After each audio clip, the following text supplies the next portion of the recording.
안녕하세요. 오늘은 일괄납부 사후정산에 대해서 좀 보겠습니다.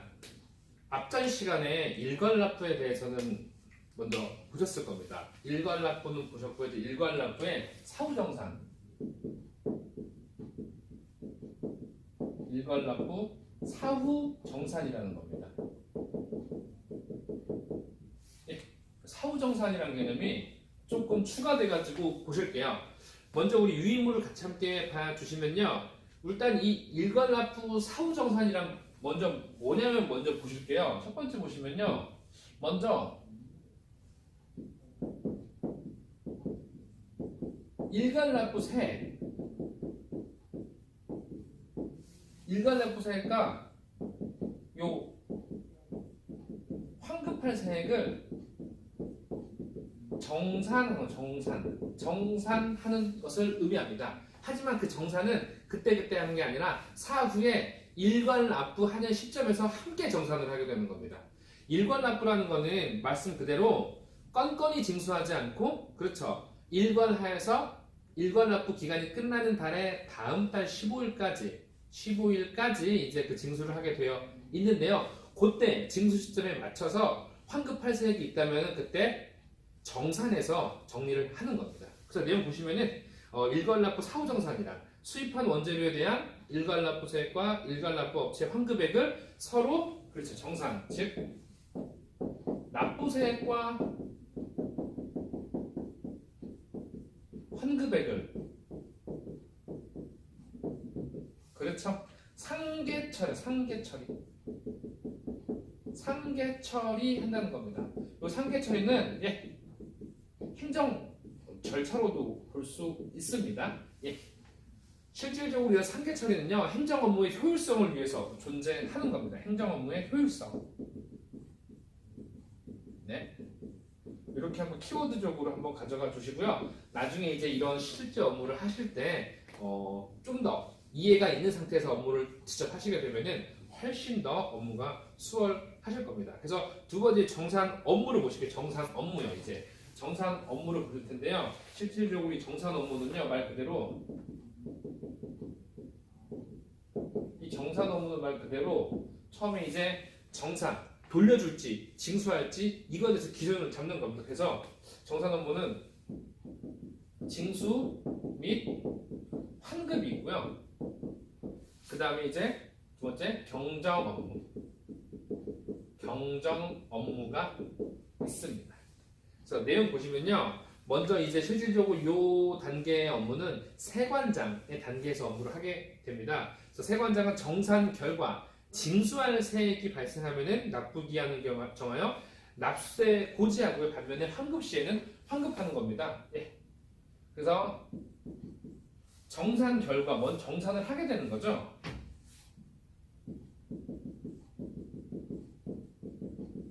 정산 결과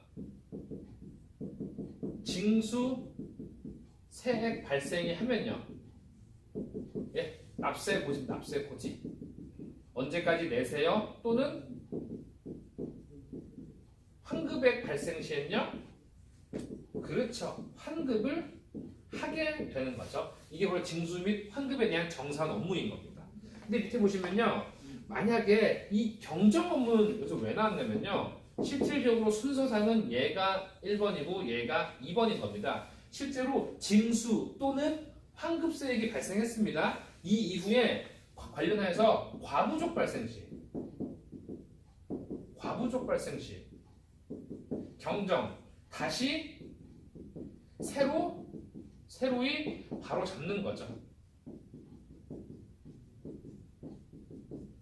다시 새로이 바로 잡는 것이라고 볼 수가 있습니다. 그래서 바로 내용 보시면요. 세관장은 정산 통지 이후에 정산 금액의 과부족을 발생합니다. 과부족.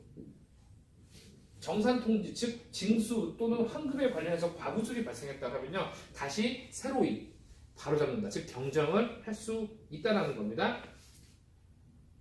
이제 직권정산을 보겠습니다. 이제 직권정산인데요. 실질적으로 이 정산 업무는요. 원칙적으로는 일괄납부하는 세액과 그 일괄납부하는 시점에서 환급할 세액을 정산하는 거라서 아주 일반적인 행정 절차로 가는 것입니다. 하지만 어떠한 특수한 경우라고 하면요, 직권정산이라는 거를 하게 됩니다. 직권정산은 뭐냐면요,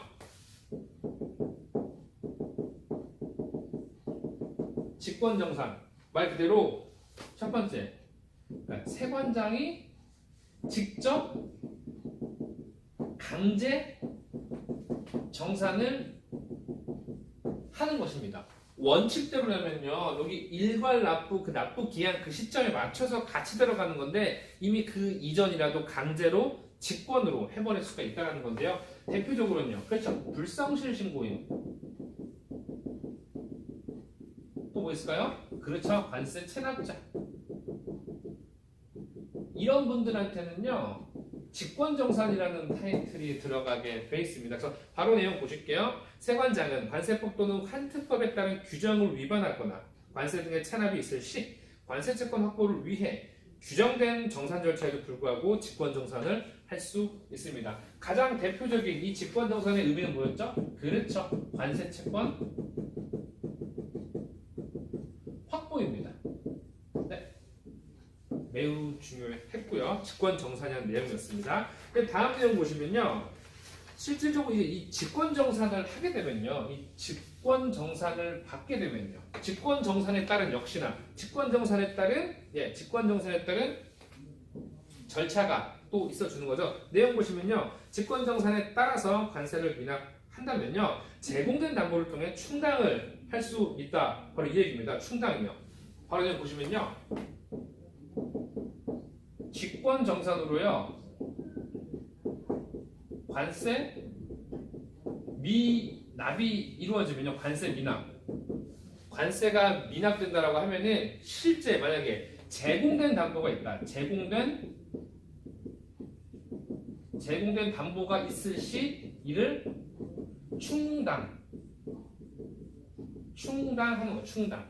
실질적으로 충당이라는 건 뭐냐면요, 제가 세관에다가 제공한 담보가 있고요. 근데 제가 또 납부할 관세가 있는데 그 관세를 미납했을 때는 제공된 담보로서 저희가 납부할 관세액을 상계 처리하는 행정 절차라고 보시면 될 것 같습니다.